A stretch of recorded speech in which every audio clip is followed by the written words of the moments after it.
So, we're going to take this stock suspension Cherokee and amp it up. You know, 4.5 inches. Nice, respectable lift. I decided to go with Rubicon Express. Got their 4.5 inch SuperFlex kit. That comes with just about everything you'll need. Okay, front of the Jeep, lift it up. Got that on jack stands on both sides. Obviously make sure that you're supporting by the frame, not the axle. Alright, down up in here, we're going to take some stuff apart. I believe the shocks come off first. We sit back here, so you got your bar pin, and then up top, over the hood, this one's going to fucking suck. It's right underneath the master cylinder, which it's not focusing on. It's down there.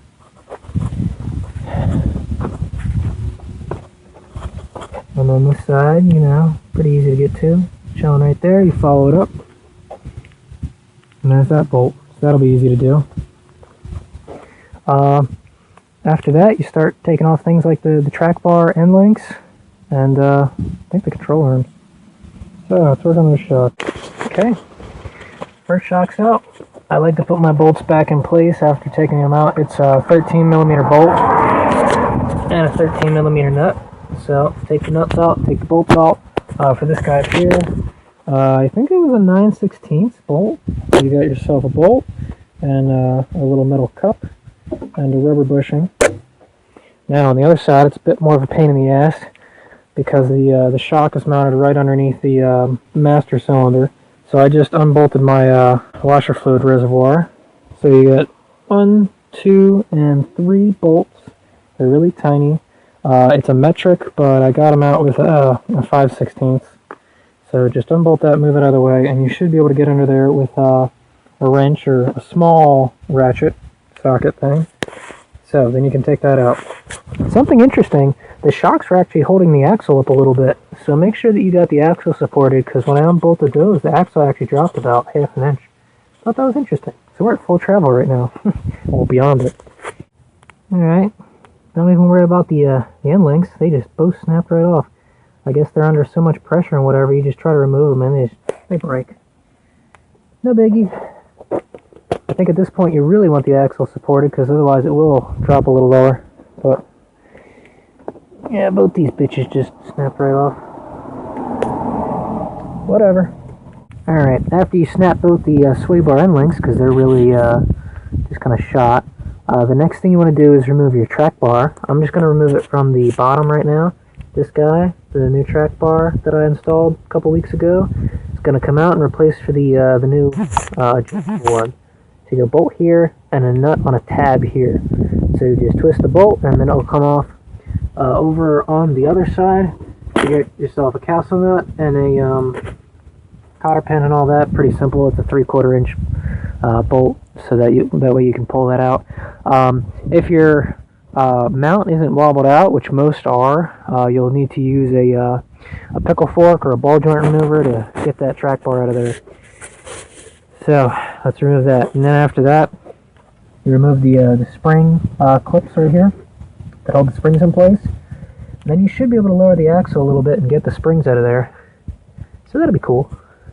Take some more stuff apart. Alright, there's your track bar, bolt and nut tab. So now that can drop down free from the axle. Your spring retainer tab is off. Oh, there's that right there. So now the coil should be free. So you should be able to lower the axle now and take the coil out. Depending on how short or shitty your brake lines are, you might want to disconnect these first, but these look like they have plenty of room to drop down first. So I'm going to drop this and see if I can finagle my coil spring out of there. Oh, fucking brake lines. Jesus Christ. Piece of shit. Oh, man, the bolt started wobbling out, so I had to take the bolt out, put one vice grip on this fucking thing, another vice grip on that motherfucker, because I tried using the 3/8 and it just instantly stripped it. It was on there fucking tight. So to prevent dripping and contamination and all that bullshit, I'm going to take my new line and just thread it on and then maybe duct tape the end of that or something. I don't fucking know. But this uses a different setup than the old brake line. Obviously, the old one already had the bracket pre-installed. Theirs is based off the way that the rear one mounts. So if you notice, you got the same flange setup going on there. And they have a bracket and one of those clips to hold it in place, instead of it all being one unit. So it should be pretty simple to figure out. But anyway, I'm just going to screw this in there. And then we can move on to other things. Oh, next fucking thing on the list. Your lower control arm. So, got a bolt and nut this side, nut and a bolt that side. And what that fucking thing looks like. It's a 21 millimeter, but something cool that I found out, since I don't have any long 21s to fit on the nut, a 13/16 will fit if you don't have a 21. And especially for that nut right there, you can't get a deep socket in there really, because it kind of hits shit. So the wrench fits perfectly. So, lower control arms beat the fuck out. Now, hopefully, I can lower my jack a little bit to lower my axle a little bit to get that stupid spring out, because it's only in there a little bit. So, get that fucking spring out, motherfucker. You stupid whore. Oh. So, let me back up a little bit. There's your difference in spring height right there from stock on the left to the new one on the right, if you couldn't tell. So there is a bit of a difference. If you notice, the coils are wound a little tighter, which means that it won't compress as much to begin with. And it's a full, higher, 2 inches higher maybe. And again, this spring is going to be 4.5 inches taller than your old one, because this is tighter wound. The looser wound does compress more, and since this is tighter, it doesn't compress as much. So it's a stiffer spring, and since I got the 4.5, it's also noticeably larger too. Now I'm going to have to compress the crap out of that to put that spring on there, because I don't think you can put the spring on and then the control arms. I think it's got to be control arms and then springs. So, just thought I'd show you that. That was a pain in the ass to try and twist that off that stupid little thing. Piece of shit. Okay. Take off that upper control arm and we can finish this frickin' side piece of crap. Our upper control arm is now out. For this, you're going to need a 15mm socket, 15mm wrench, and a magnet to pull the bolt out of that hole. That was annoying. So here's the arm itself. For the lower part, you need a 15mm nut and one of these stupid things. I believe that is a T50 Torx. I don't know what their fascination with Torx bits is, but they're a pain in the ass. Luckily that came out pretty easy. So, both the arms are up. So now we are fully disconnected on this side of the vehicle. Okay, here's stock versus new. So you got your upper. Your upper's right here. This is your old one. This is your new one. This is adjustable, which is cool. They give you a measurement. You're supposed to initially set it, and then you can adjust it on the car later, I think. Maybe. Actually, I don't know. Maybe not. I have no idea. There's the lower one. The lower one. They haven't changed much. If you notice, the length is actually the same. The only difference that I can see is that this guy over here is offset a little bit, and it's a spherical joint. So that's the SuperFlex part of this kit, is that little joint rotates on a little ball axis, so that helps it flex a little more. So does this one right here. And you got your hardware right here. So you got your bolts, you got your washers, you got your, these ones have L bracket style zerk fitting, and then this one's got bolts, washers, nuts, and regular zerk fitting. So, interesting. You got to take both sides off before you can do anything because of how they're set up. Because the axle doesn't really want to flex too well with just one side set up. So you got to take off all the control arms, do the bottoms first, then the tops. Oh man, that was a pain in the ass. Alright, for these bottom ones, zerk fittings go up top. I tried to find ones that fit well for the angle that they sit at. That one fits pretty well. Down here, that one doesn't really, so every time I have to fill that up, I'll have to loosen it up a little. I tried, and I couldn't get any of them to fit nicely up there. That one was a pain in the ass, but upper control arm is up there. Oh man, there's a bit of a gap here. I don't know if I need a new bushing, but I have a bit of a gap. My friend just lifted his, and I think he said that's what his knocking noise was up front. That the bushing here is a little loose, and I don't know if I should look into spacers or something like that. Okay, on the driver's side. Same thing over here, just doo-dah. Now this fucking thing over here, this one caused me the most problems. I've been working on this for like almost an hour now. Now, in order to get to that bolt, you need some kind of extension. So I got an extension in there. I have a 15mm wrench in the back side on that nut there. And I'm loosening, take the old one off, and all of a sudden the wrench slips and there's a little clunk. My socket falls off into this hole, which is the unibody frame, and I can't get you or really anything in there. But my little 15mm socket rolled down and is now somewhere in my fucking Jeep. Asshole. And there's like access holes every now and then, but I couldn't see it. I'd have to get like a real small, like a dental mirror or something to find it, and use some kind of flexible magnet or something. But and then after that, this fucking thing didn't want to line up. I had to like move the steering wheel back and forth and pick the axle up and down and try to rotate it and use a screwdriver to pry it to finally get this one to line up. You're supposed to initially measure these upper control arms to 15 3/8 inch from center hole to center hole. So I did that, and then this one was giving me issues, but they're all frickin' connected now. So, I think that's about it for tonight. It's starting to get late. I think I might take off these banjo bolts and hook up the brake lines just so they're not sucking in moisture, because brake fluid's very good at absorbing moisture. It's hydroscopic.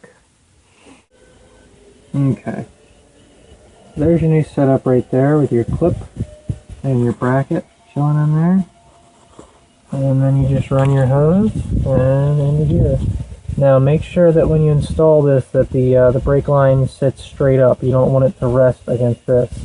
It's at a pivoted angle, as you can kind of see there. So make sure that the brake line is sticking straight up. You get a copper washer in the front and the back. Don't torque the crap out of that banjo bolt or you might strip your caliper, and that would be not pretty. So, you know, the brake lines are replaced and all that, and all the nuts are, I don't want to say tight, they're together. You fully tighten them once the car is down. So, that's it for day 2. Alright, here's our bump stops right there. You got your self-tapping bolt right there. So, eventually, you're going to want to widen that hole to a 5/16 inch drill bit. So I'm going to start off with something a little smaller just to pilot the hole, and we'll make that, and then we can put our springs in. Alright, after drilling your hole, you take your self-tapping bolt, make sure you have it lined up the way that your drill was. Since this bump stop is here, mine angles to the back just slightly. Then take yourself a hammer and hit the head of this once or twice to just try to get it seated. Get a little socket wrench or something and apply some pressure downward, make sure it stays straight, and twist away, and soon you'll have cut threads. So thread it down until it's completely cut, and then you can thread it back out. So now you can put the coil spring in. You put the bump stop in the coil spring, compress the coil spring, put it in here, and then tighten the bolt onto the bump stop with the coil spring on. Okay, you're going to need yourself a spring compressor now. This is a really fancy tool my dad picked up somewhere, and it's all-in-one spring strut compressor, and it fucking does it all, man. This thing's awesome. So, it's Pittsburgh. Hopefully it doesn't explode and kill me, because I'd be pretty upset about that. But you've got your things that go up and down and left and right, and you got little lock pins that hold the spring in place, and it's cool as hell, man. So, I'm going to tighten this down a little bit so I can get that last one in there, and we'll compress.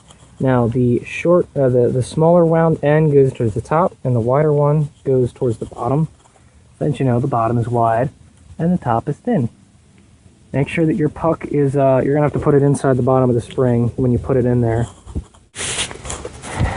Okay, there's your new spring right there. So, the compressor worked pretty damn well. We were having some issues where this pin was sliding, like it was separating left and right, and it was maxing the pin out, so we were worried about that. It was a little weird. But, we got it in there.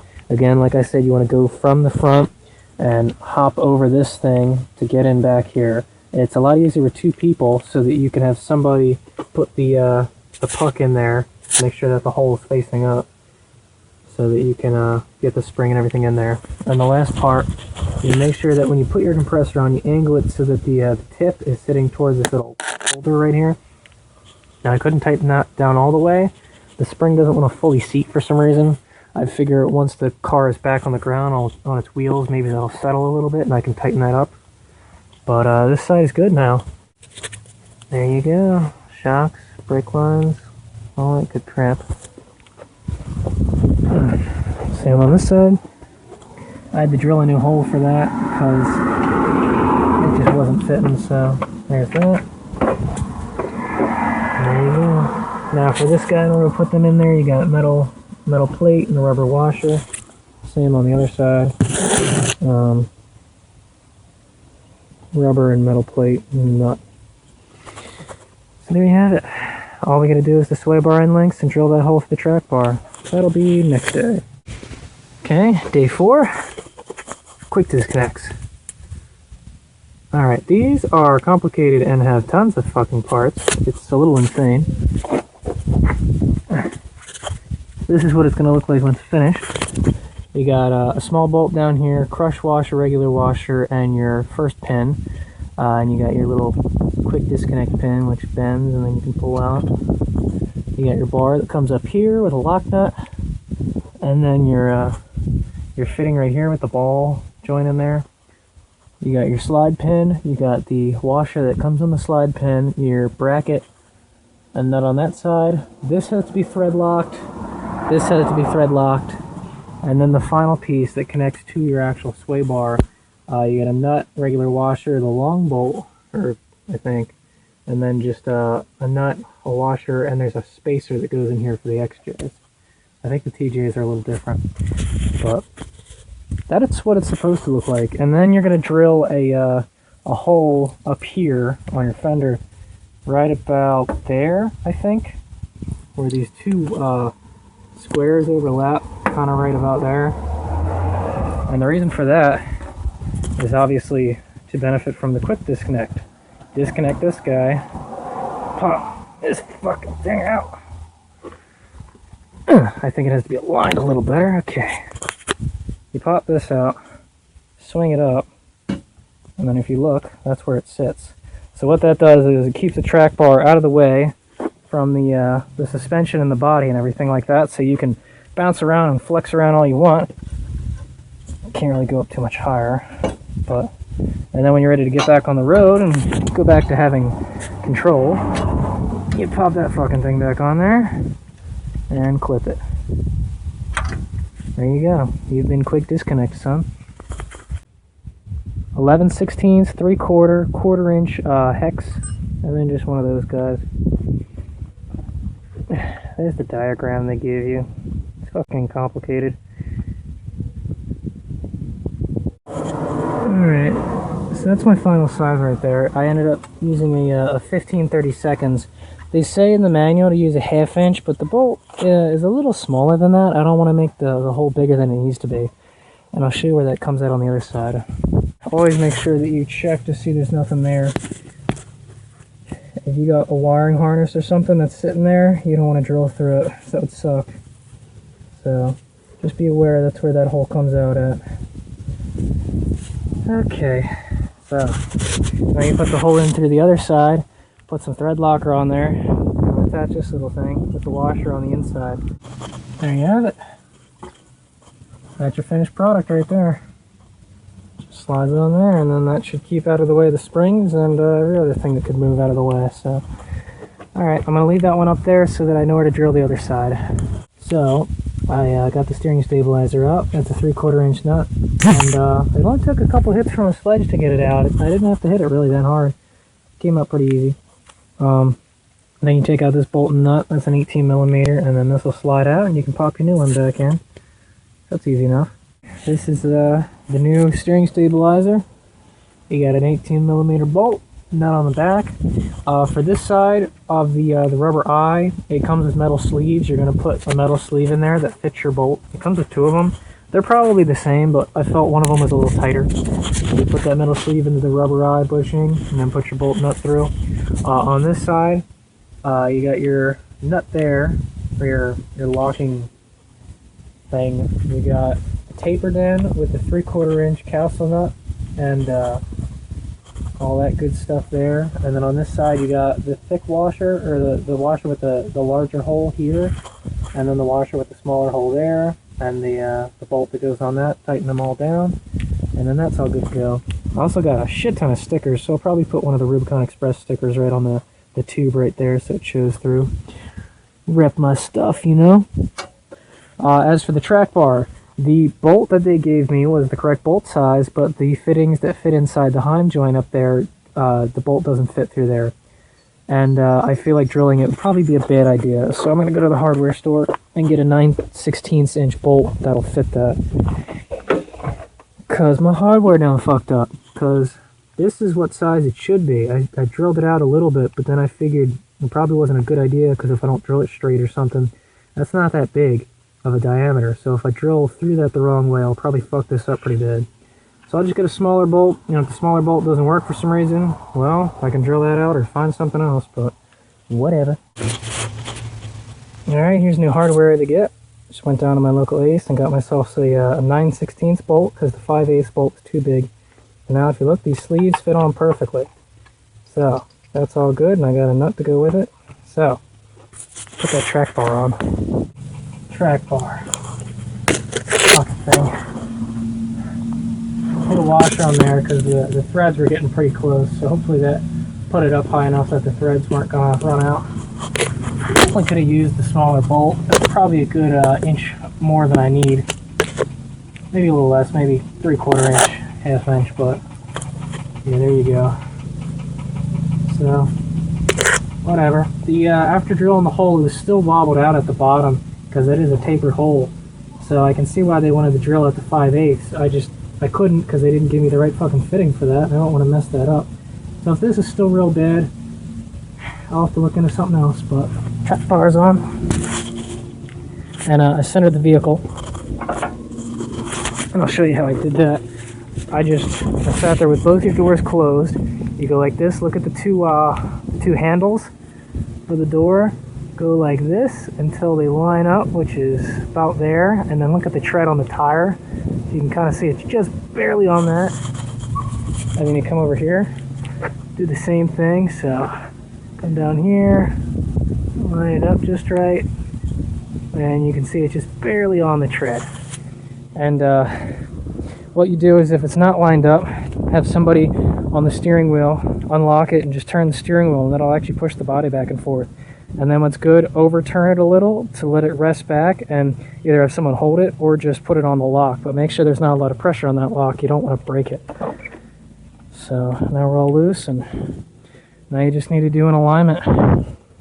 So yeah, align. Depending on how high you go, you should readjust your headlights. You're not blinding people now. And, you know, just make sure everything's hooked up correctly, and tighten all the bolts down. Now that this thing's on the ground, tighten it up. But this is what 4.5 inches of lift looks like. I think it looks pretty nasty. I like it. And I'm probably going to trim up this fender right here for a little more clearance and all that stuff. But let's get those final measurements. They're about 22 inches from center of the wheel up there. So that's cool. That's in the back. And remember that I do have a heavy winch and winch bumper, so that will bring my front numbers down a little bit compared to yours. And then from the center of the wheel up on the front, we're looking at about 21 1/4. So there you go. That's how much lift I netted. Now this is going to settle a little bit, of course, but the next thing to do is to measure how big I can safely get tires. Either 32s. 32s by 11.5s were recommended. I want to see if I can squeeze 33s under there, get some new gears, and all that stuff. So there you go. Unless I forgot anything, that's pretty much it. There you go. 4.5 inches, baby. Rubicon Express.